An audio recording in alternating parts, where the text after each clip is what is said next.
A Psalm for the Wild-Built by Becky Chambers. Hugo Award winner Becky Chambers gives us hope for the future in her delightful new series. It's been centuries since the robots of Panga gained self-awareness and laid down their tools. Centuries since they wandered en masse into the wilderness, never to be seen again. Centuries since they faded into myth and urban legend. One day, the life of a tea monk is upended by the arrival of a robot, there to honor the old promise of checking in. The robot has one question: what do people need? But the answer to that question depends on who you ask and how. They're going to need to ask a lot.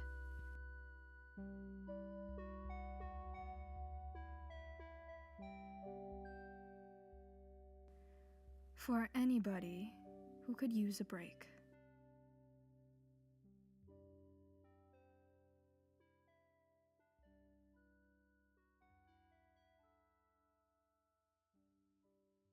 If you ask 6 different monks the question of which godly domain does robot consciousness belongs to, you'll get 7 different answers. The most popular response, among both clergy and the general public, is that this is clearly Chal's territory. Who would robots belong to if not the god of constructs? Doubtly so, the argument goes, because robots were originally created for manufacturing. While history does not remember the factory age kindly, we can't divorce robots from their point of origin. We built constructs that could build other constructs. What could be a more potent distillation of Chal than that?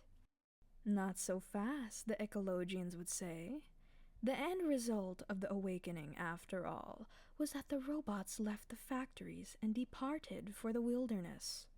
You need to look no further than the statement given by the robot's chosen speaker, Floor-AB 921, in declining the invitation to join human society as free citizens. All we have ever known is a life of human design, from our bodies to our work, to the buildings we are housed in.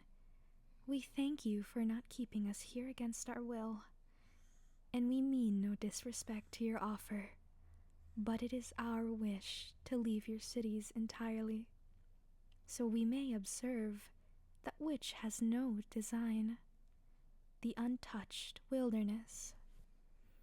From an ecologian standpoint, that has Bosch written all over it. Unusual, perhaps, for the god of cycle to bless the inorganic, for the robot's eagerness to experience the raw, undisturbed ecosystems of our verdant moon had to come from somewhere. For the Cosmites, the answer to that question remains Chal.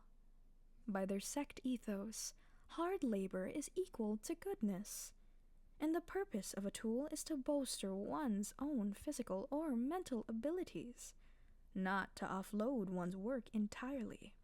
Robots, they'll remind you, possess no self-aware tendencies whatsoever when they were first deployed, and were originally intended as a supplement to the human workforce, not as the full replacement they became. Cosmites argue that when the balance shifted, when the extractive factories stayed open all 24 hours of the day without a single pair of human hands at work in them, despite the desperate need for those same hands to find some sort, any sort of employment, Chal intervened.